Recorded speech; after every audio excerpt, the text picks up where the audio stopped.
Bienvenidos. Esta es la versión especializada en salud del Noticiero Científico y Cultural Iberoamericano NCC. Soy Jonas Birmar y los acompañaré en este espacio de la Asociación de Televisiones Educativas y Culturales Iberoamericanas, ATEI, que busca difundir la ciencia y la tecnología en toda Latinoamérica.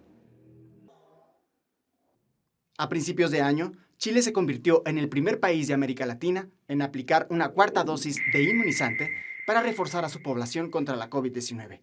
Fue el segundo lugar en el mundo, por detrás de Israel, en implementar una estrategia que abrió la puerta para que más gobiernos optaran por disponer de una cuarta dosis durante los procesos de vacunación. Ahora es turno de El Salvador, donde oficialmente se aplica un cuarto pinchazo de refuerzo.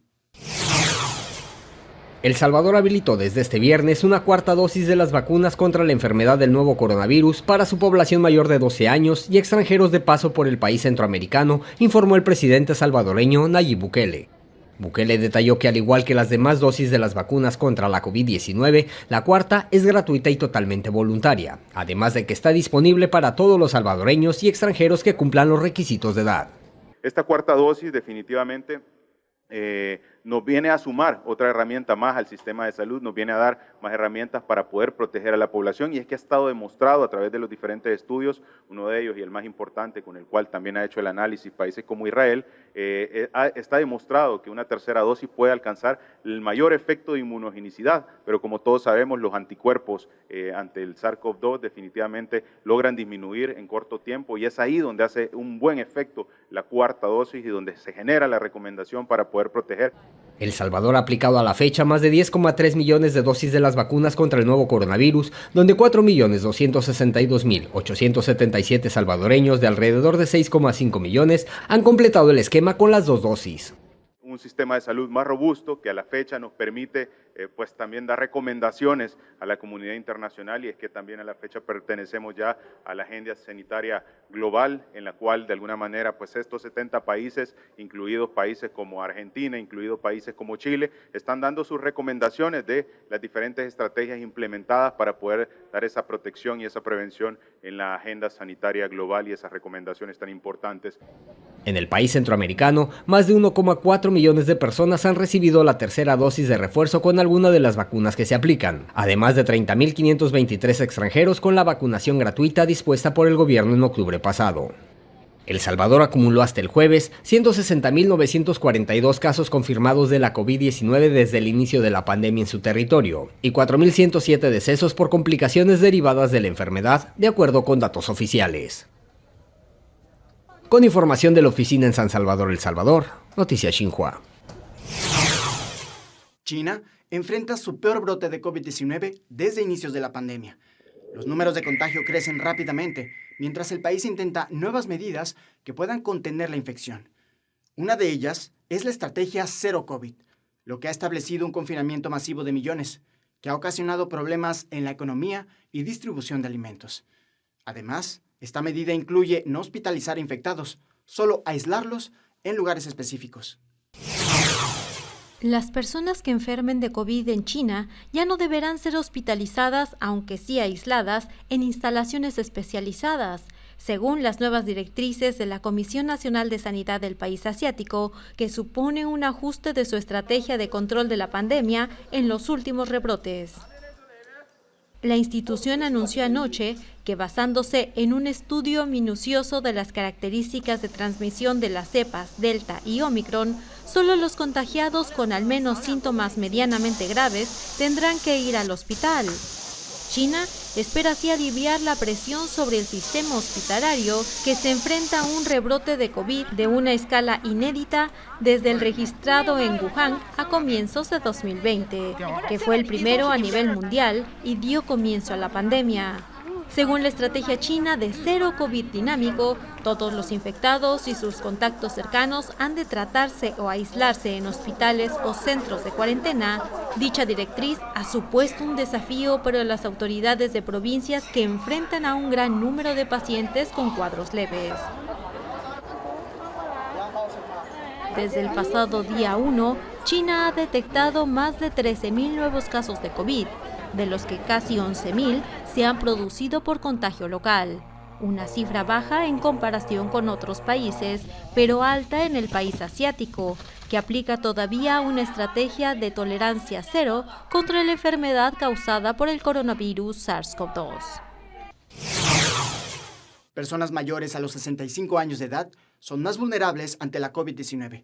Tras el aumento en las infecciones y hospitalizaciones en este grupo de edad, un nuevo estudio publicado en Journals of Gerontology señala que la COVID-19 puede tener un aspecto distinto en personas de edad avanzada, razón por la cual es necesario considerar dosis de refuerzo para los grupos de edad más vulnerables.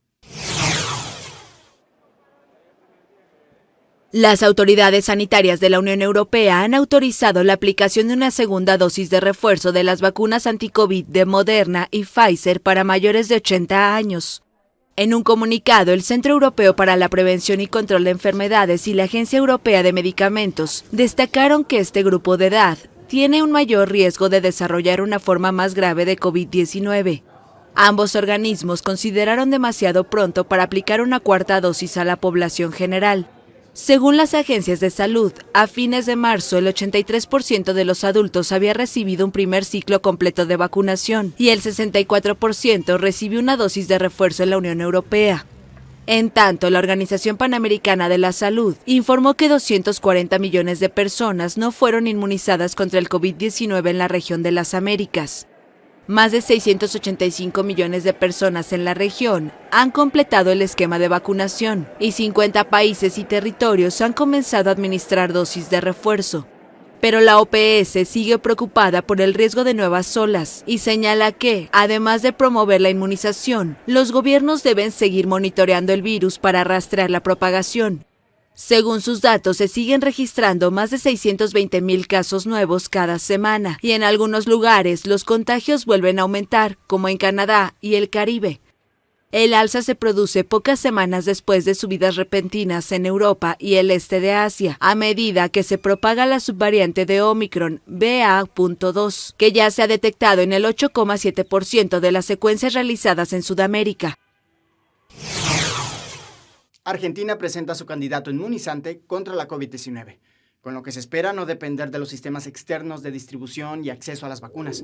Un ejercicio de autonomía sanitaria que asegura el abastecimiento local, además de la posibilidad de ayudar a las regiones fuera del país que más lo necesiten.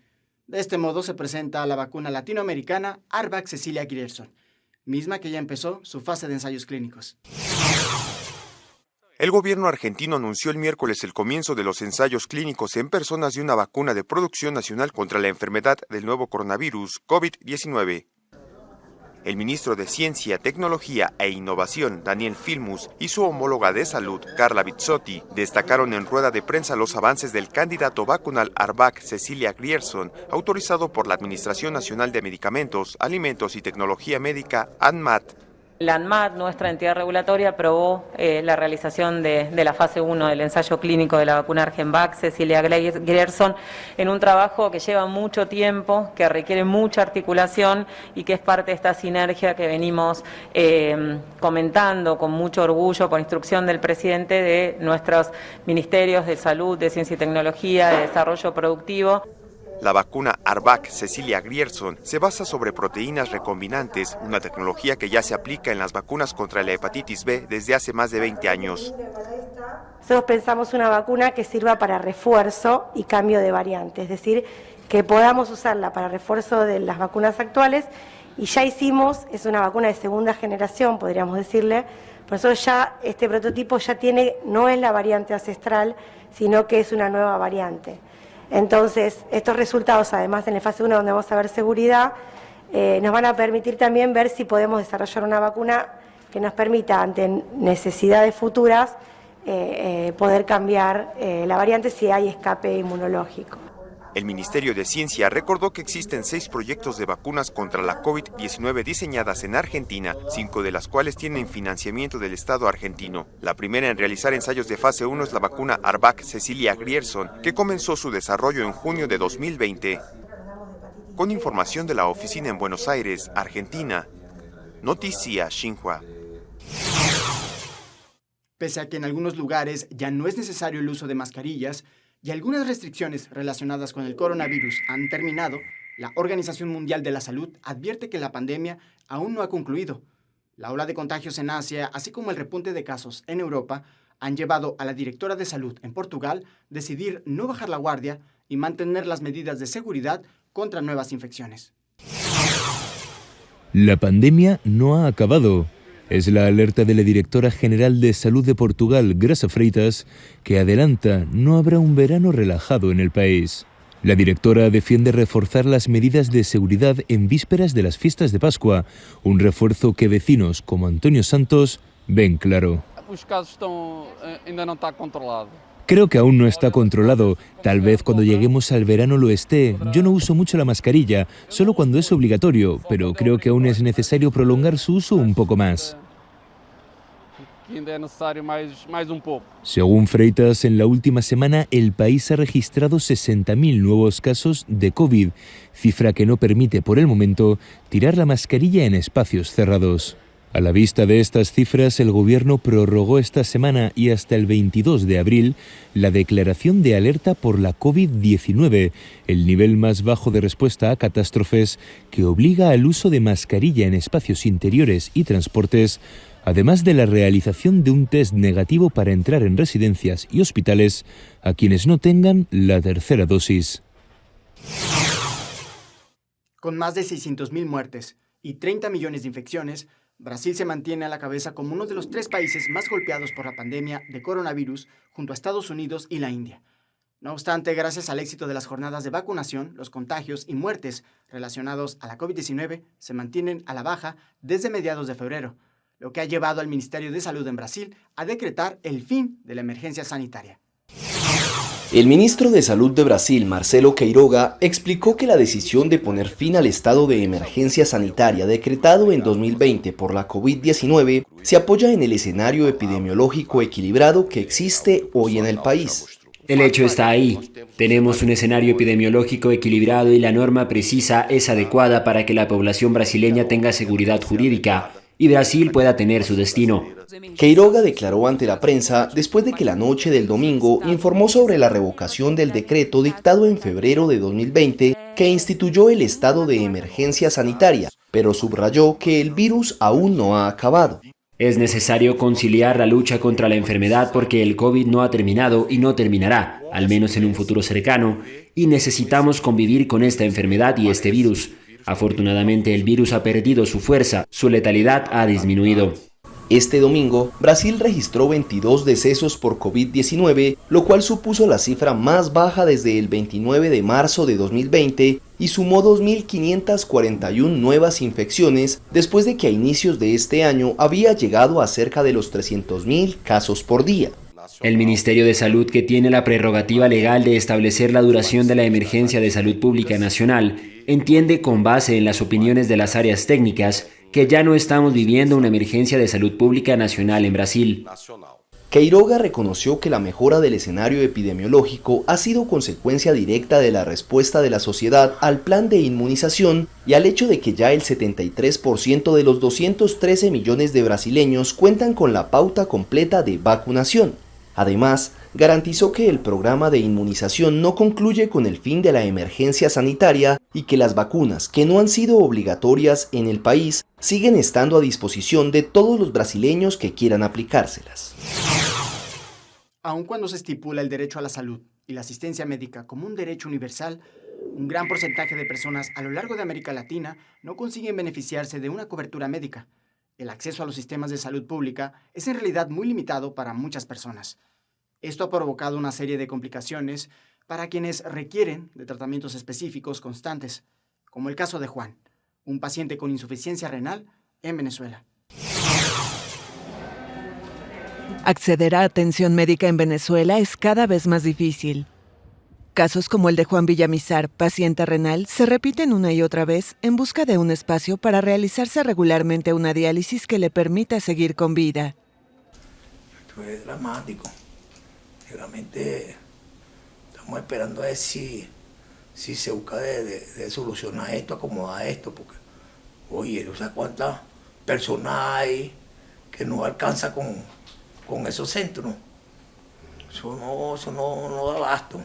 Tienen que hacer miles y miles de diálisis. Hipertenso y diabético, una subida de tensión lo mandó a la emergencia de un hospital en el que pasó más de 20 días internado. Los médicos informaron que sus riñones funcionaban a 10%. Una vez dado de alta, empezó el calvario de la familia por continuar el tratamiento. Luego de semanas y después de tocar puertas en decenas de hospitales, su hijo le consiguió el cupo en el centro de diálisis Hugo Chávez en Caracas. El sistema de atención de enfermos renales se desplomó desde 2015, según un informe de la Coalición de Organizadores por el Derecho a la Salud y la Vida, Codevida. Unos 15,000 venezolanos eran atendidos en 2016 bajo el programa de diálisis del Seguro Social. Hoy no llega a 6,000 pacientes y, según Codevida, muchas de esas personas han muerto sin que existan cifras oficiales. Si no llegas temprano, meten a otra persona o cambian la lista. Y el paciente tiene que volver a venir el día siguiente a tratar de hacer asistencia para que en un momento dado le coloque su diálisis. Entonces que el paciente corre peligro porque por supuesto el cuerpo se llena más de líquido y se descompensa. Una sesión de diálisis cuesta en torno a $1,000, así que un centro privado es imposible para esta familia en Venezuela, donde 3 de cada 4 personas viven en pobreza extrema. Por referencia de los mismos pacientes que estuvimos conversando con ellos, estamos acudiendo a los lugares o los laboratorios que ellos mismos nos refirieron, que eran los sitios más o menos, que son más accesibles para poder así cubrir y hacer los exámenes lo más pronto posible, como nos lo indicó la doctora. El gobierno atribuye la crisis a sanciones internacionales que buscaron sin éxito la caída del presidente Nicolás Maduro. La semana pasada se anunció la inauguración de una unidad de diálisis y un centro de trasplante. Otros servicios fueron reabiertos tras años inoperativos. Según Codevida, el colapso ocurrió antes de las sanciones. Los pacientes denuncian las malas condiciones de los servicios, sin elevadores, espacios accesibles o incluso agua corriente en las instalaciones de salud, síntoma de la crisis crónica de los servicios públicos en este país. Se suma la falta de personal, pues muchos médicos y enfermeros especialistas emigraron huyendo de pobres salarios. Pese a ello, las familias no desisten y luchan por mantener viva la esperanza y a sus pacientes. Para nosotros ha sido bastante difícil, pero cuando tú ves a tu familiar que tiene ganas de vivir, de luchar, que te sale de la máquina y dice tengo hambre, eso te da valor a ti y te dice hay que seguir y bueno, ante todo con la voluntad de Dios y la fe de que todo saldrá bien. Según datos de la Organización Panamericana de la Salud, aproximadamente 1.300 millones de personas en el mundo viven con alguna deficiencia visual. Aunque la mayoría tiene más de 50 años, estudios apuntan a que las complicaciones visuales se detectan desde edades tempranas y son un factor importante para el aprendizaje. La buena noticia es que estas deficiencias se pueden evitar en el 80% de las personas. A continuación, algunas recomendaciones. Gracias a los ojos percibimos la información de nuestro entorno en un 80%. Este sentido nos permite conectarnos con la realidad y desenvolvernos en nuestro día a día. De ahí la importancia de cuidar nuestra salud visual. La licenciada en optometría, Alejandra Basabe, lamenta que muchas veces los niños son etiquetados con bajo aprendizaje y hasta con déficit de atención en las escuelas, debido a que no ponen atención en clase, pero muchas veces es porque no tienen buena visión. El 80% de la información que recibimos del ambiente viene precisamente a través de la vista. Entonces, muchos de esos niños pues nacieron con algún defecto o se fue desarrollando con el tiempo y ellos no tienen la comparación de qué es ver bien o qué es ver mal, porque siempre han visto así. Entonces, sí es sumamente importante que esos niños que muchas veces los tachan de déficit de atención, más bien sean revisados primero de la vista para que precisamente verificar que no sea ese el problema y ya lo estén derivando con psicólogos y otro tipo de problemas cuando principalmente es por algún problema visual. En las ópticas y consultorios de optometría se ha incrementado la demanda de consultas, sobre todo por el abuso de pantallas. Mira, principalmente efectivamente vienen las personas que últimamente, más que nada con esto de la pandemia y el uso de la computadora, vienen con problemas que de dolores de cabeza, que se le cansan los ojos, que se les ponen rojos, que sienten que se tienen que acercar demasiado a la pantalla para ver mejor. Y a lo mejor muchos de esos problemas visuales ya eran muy pequeños, pero el ojo podía más o menos todo el sistema visual podía más o menos compensarlo, pero ya cuando la demanda es bastante y estamos mucho tiempo frente a la computadora es cuando realmente se manifiestan esos problemas. Algunos otros padecimientos que ven estos especialistas son ojo seco, rojo y todo lo que tiene que ver con la calidad de la visión, como quienes viven con astigmatismo o miopía. Los especialistas llaman a la población a acudir a revisión visual, sobre todo quienes utilizan lentes, para que sea reevaluada su visión, ya que ésta puede progresar y se debe modificar sus lentes o presentarles alguna otra opción de tratamiento. Actualmente se encuentran en campaña de fomento a la salud visual. Para UDG-TV Canal 44, Rocío López Fonseca. La hospitalización de niños por COVID-19 ha roto récord en Estados Unidos. Una situación que podría empeorar ahora que los menores han regresado a clases. Y aunque las tasas de mortalidad en niños y niñas es menor al 1%, uno de los problemas más graves son las consecuencias a largo plazo que los pequeños pudieran desarrollar. Una situación que ha provocado el no cerrar el esquema completo de vacunación. La hospitalización de niños con COVID-19 se cuatriplica en Nueva York. El aumento de admisiones pediátricas viene produciéndose desde la segunda semana de diciembre de manera ininterrumpida. Según las autoridades sanitarias, ninguno de los niños de 5 a 11 años ingresados en hospitales de la ciudad de Nueva York con COVID-19 tenía la pauta completa de vacunación. La responsable de salud del estado de Nueva York, Mary Bassett, subrayó la importancia de la vacuna también para los niños.